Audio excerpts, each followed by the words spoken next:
అందరికీ నా నమస్కారాలండి. ఇప్పుడు జేఎన్‌టీయూహెచ్ R25 ఏదైతే మారినటువంటి సిలబస్ ఉందో, దానికి సంబంధించినటువంటి ప్లేలిస్ట్ ఇది. మీకిక్కడ ప్రతి టాపిక్ కూడా అండ్ తర్వాత టాపిక్స్ అయినటువంటి స్టార్టప్ గురించి కానివ్వండి, ప్రొఫెషనల్ ఎథిక్స్ కానివ్వండి, ఆ తర్వాత ఉన్న గ్రామర్ కానివ్వండి మీరైతే చూడొచ్చు. దయచేసి గమనించండి.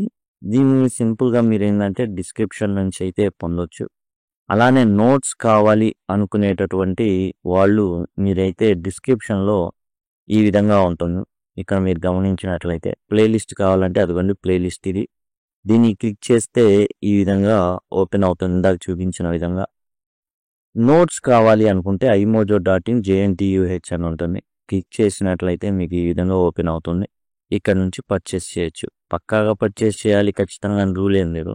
ఎందుకంటే మీరు సులభంగా ఇక్కడ మనం ఏదైతే స్క్రీన్ మీద చూపిస్తామో అదే ఉంటుంది కాబట్టి మొబైల్‌లో చక్కగా మీరేం చేయొచ్చు అంటే స్క్రీన్ షాట్ తీసుకొని నోట్స్ అయితే రాసుకోవచ్చు. అట్లా కూడా ప్రాబ్లమ్ ఏం లేదు. జస్ట్ ఫర్ మెయింటెనెన్స్ పర్పస్ పెట్టడం అయితే జరిగింది.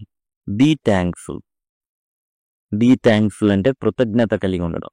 చాలామంది ఏం జరుగుతుంది అంటే ఎప్పుడు కూడా కడుపులో మంటగా ఉంటుందన్నమాట. వాడికది ఉంది, ఈడికిది ఉంది, వాడికది ఉంది అనేసి.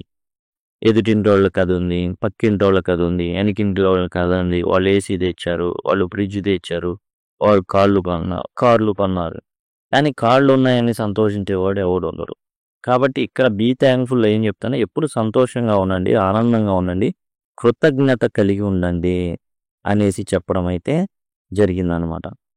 ఎందుకుండాలి అంటే ఆనందమయ జీవితానికి ఉండాలి. ఒక్కొక్కళ్ళు ఒక్కో సందర్భంలో ఒక్కో వస్తువు కొనొచ్చు.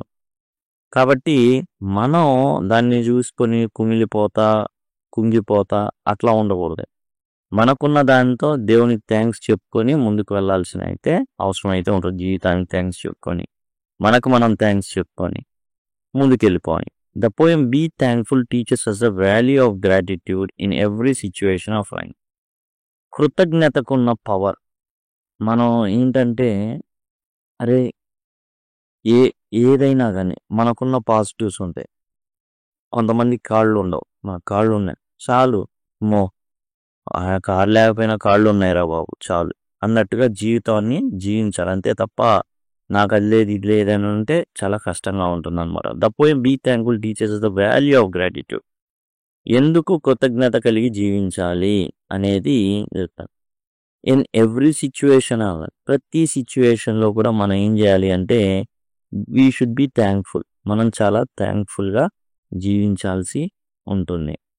It says we should not be thankful for good times. కేవలం మంచి సమయాల్లోనే మనం చాలా చాలా సంతోషంగా ఉన్న సమయాల్లోనే అబ్బా దేవుడు భలే కాపాడాడయ్యా, అబ్బా దేవుడు రక్షించాడయ్యా, అబ్బా మన జీవితం బాగుందయ్యా, ఇట్లా కాదు. డిఫికల్టీస్ కష్టాలు ఉన్నప్పుడు సవాళ్ళు ఎదురైనప్పుడు కూడా మనం థాంక్స్ చెప్పుకొని ముందుకెళ్ళాలి. ఈ మంచి ఆపర్చునిటీ వచ్చింది, ఈ మంచి కష్టం వచ్చింది, ఈ కష్టంలో నేనేం నేర్చుకోవచ్చు, చాలా మంచి గుణాలు నేర్చుకోవచ్చు, ఓపిక నేర్చుకోవచ్చు, సహనం నేర్చుకోవచ్చు. ఓపిక సహనం ఇవన్నీ అలవడతాయి కష్టకాలంలో.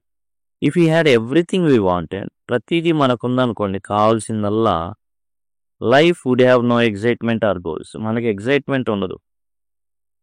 మన దగ్గర అన్నీ ఉంటే నో ఎగ్జైట్మెంట్. వాటిని సాధించే క్రమంలో మనం పడే తపన, ఆరాటం, పోరాటం ఇవన్నీ ఏవైతే ఉన్నాయో అవి ఖచ్చితంగా మన లక్ష్యాలు సాధించే ఆ ప్రయాణాన్ని ఆనందిస్తాం. అట్లానే అవి అచీవ్ చేసినప్పుడు మనం తెగ సంబరపడిపోతాం. ఆ ఆనందం, సంతోషం ఈజీగా అయితే రావు. When we do not know something, మనకి ఏం తెలియనప్పుడు it gives us a chance to learn. మనకేమవుతుందంటే నేర్చుకునేటటువంటి అవసరం ఏర్పడుతుంది. ఆ నేర్చుకోవడంలో మనం ఆనందించడం మొదలు పెడతాం. మనం ఆనందిస్తాం ఆ నేర్చుకోవడం అనేది. ఇది నేర్చుకున్నాను నేను ఈరోజు. Hard times help us grow stronger. And కష్టకాలాలు మనల్ని బలవంతుడిగా అవడానికి సహాయపడతాయి.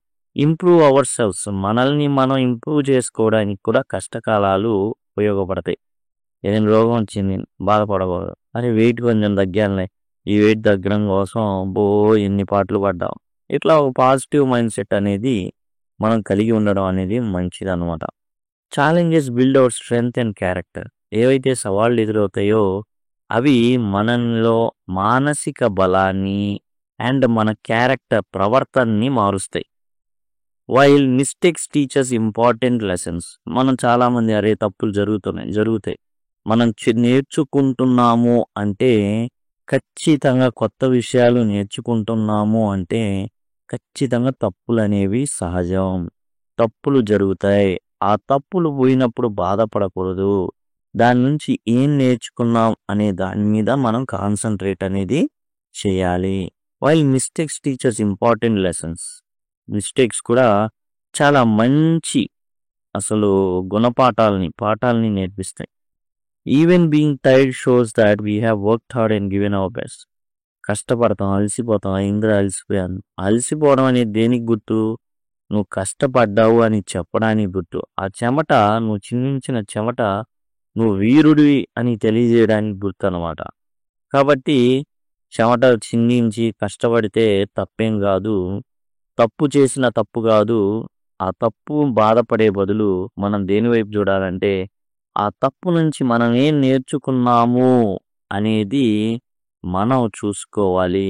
The poem reminds us that it is easy to be thankful for good things. మంచి జరిగినప్పుడు మనం చాలా కృతజ్ఞతగా ఉంటాం. ఒక వ్యక్తి మంచి చేశాడు మనకి, థ్యాంక్స్ అని చెప్తాం. చెడు చేసినప్పుడు వాడిని ఎట్లా నాశనం చేయాలా, దాన్ని అలా నాశనం చేయాలా, 100 మందికి చెప్పాలి అది చేసిన అన్యాయాన్ని.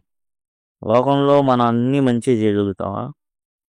కాయలు కాసేటటువంటి చెట్టు కూడా పొరపాటున ఒక కాయని నెత్తి మీద వేస్తే అది తగిలితే మరి చెడు చేసినట్టే కదా. కానీ ఒక వ్యక్తి అరే ఈ కాయలు కిందే ఎందుకు పడతాయి, పైన ఎందుకు పడవు, నా నెత్తి మీద పడిందే, ఒరే చెట్టా నువ్వు నాకు చెడు చేస్తావు, ఆగు నిన్ను గొడ్డలతో నరుకుతా అంటే న్యూటన్ భూమి ఆకర్షణ సిద్ధాంతాన్ని ప్రతిపాదించేవాడే కాదు, వేరే రకంగా ఆలోచించాడు. ఇప్పుడు మన నెత్తి మీద యాపిల్ పడింది అనుకోండి, ఏం చేస్తాం? పండగ కోసుకొని తినేస్తాం. న్యూటన్ అలా ఆలోచించడా, కింద ఎందుకు పడాలా, పైకి ఎందుకు పోలా, దీనికి ఏదో కారణం ఉంది. కాబట్టి భూమి ఆకర్షణ సిద్ధాంతం అనేది ప్రతిపాదించడం అయితే జరిగింది. దానివల్ల చాలా ఇప్పుడు ఏదైతే రాకెట్ల ప్రయోగం కాడ నుంచి ప్రతిదీ కూడా తర్వాత స్టేజ్లో లింక్డ్గా ఉంటాయి అన్నమాట అన్ని ఇవన్నీ. కాబట్టి మనం ఆలోచించే ఆలోచన విధానం చూడండి. జనరల్గా ఎవరైనా మనకు మంచి చేస్తే చాలా కృతజ్ఞతతో ఉంటాం, వాడు నాకు మంచి చేశాడురా. అని చెడు చేసినప్పుడు ఓ చిన్న కథ చెప్తాను. ఏంటంటే ఒక అబ్బాయి వాళ్ళ మామ దగ్గరికి వెళ్తాడు. వెళ్ళిపోయి ఏం చేస్తాడంటే నాకు వ్యాపారం పెట్టుకోవడానికి కొంచెం అమౌంట్ కావాలి అని అడుగుతాడు. ఆయన ఇసిపోయి ఫోరా నీ ఇచ్చేది ఏంది, పోయి లోపల ఒక ఎలక చచ్చిపోయింది తెచ్చుకోపో అంటాడు. అతను ఆ ఎలక తీసుకెళ్ళి ఆ ఎలకని ఏం చేస్తాడంటే అమ్మకానికి పెడతాడు. ఎవరికి? పిల్లి ఉన్న ఇంట్లో మా ఎలక తీసుకొని ఎంతో కొంత ఇవ్వమంటే 10 రూపాయలు ఏమో ఇచ్చింది. వ్యాపారం చేయడం మొదలు పెడతాడు. చాలా తక్కువ. అట్లా ఓ స్టాండర్డ్కి వెళ్ళిపోతాడు. బంగారంతో తయారు చేసినటువంటి ఎలకని తెచ్చిస్తాడు. అదే ఆ ప్లేస్లో ఎవరైనా నేను కానీ ఉండుంటే ఏం చేస్తాం? 100 మందికి చెప్తాం, అన్యాయం చేశాడు, అక్రమం చేశాడు, ఇట్లా చేశాడు, అట్లా చేశాడు. జనాలందరూ ఎవరిని చూసి నవ్వుకుంటారు? చెప్పే నా గురించి నవ్వుకుంటారు ఈడు అనేసి అనుకుంటారు. వీడికి ఏం కుదరలేదు, వల్ల కాలేదు, వాడు మామని అడిగాడు, మామ ఎందుకు ఇస్తాడయ్యా, ఖాళీగా ఉండి ఇస్తాడా అని మన గురించి అనుకుంటారే తప్ప మామ చాలా తెలివైనోడు అని చెప్పుకుంటుంది సమాజం. కానీ మనం ఏమనుకుంటాం? వాడిని బ్యాడ్ చేస్తున్నాం అనుకుంటాం. కానీ బ్యాడ్ అయిపోతుంది మనం. మనకి ఇంకెవడివ్వడు, ఏమిస్తాడు? ఓ మామే ఇవ్వాల, మేము ఎందుకు ఇస్తాం రా నీకనే డైలాగు. కాబట్టి ఇక్కడ కానీ జరిగింది ఏంది? ఏది ఇస్తే అదే నాకు బెటర్ అని చెప్పి చెడు చేసినా సరే చెడేగా. ఎలకని తీసుకెళ్ళమండి ఏంది? ఓ పనోడి కింద లెక్క. ఎలక ఎవడు తీయడానికి లేదు, నువ్వు తీసుకొని పో అది. అయినా కానీ బంగారపు ఎలకని తీసుకొచ్చిస్తాడు తర్వాత. నాకు నువ్వు సాయం చేశా. అది అట్లా ఉండాలి. But true happiness comes when we also appreciate troubles. మనకున్న కష్టాలని, కన్నీళ్ళని, మనిషికి సహజం. కష్టాలు, కన్నీళ్ళు అనేవి సహజం. మన సప్త సముద్రాలని మన ఒంటికి కాలికి తడి అంటకుండా దాటొచ్చు షిప్లో వెళ్ళి. కానీ ఈ బ్రతుకు ఏదైతే ఉందో దాన్ని కన్నీళ్లు పెట్టకుండా మాత్రం దాటలేదన్నారు కొంతమంది మహానుభావులు. Gratitude can change negatives into positives. అక్కడ మనం చెప్పుకున్న కథలో అది నెగిటివ్. ఎలక తీసుకెళ్ళరా అనడం నెగిటివ్, అది చాలా తప్పు. కానీ ఆ చిన్న కుర్రోడు తనకున్న ఓర్పు సహనంతో మామని బ్యాడ్ చేయలా. తాను ఏం చేశాడు, తాను చేయాల్సిన దాని మీద ఫోకస్ పెట్టాడు, గొప్పగా అయ్యాడు. అరే నేను ఎందుకు ఇంత గొప్పోడినయ్యా అంటే ఒక మంచి ప్రేరణ ఇచ్చాడు. ఎవడు? మామ. ఏమిచ్చాడు? ఎలకని తీసుకెళ్ళమన్నాడు.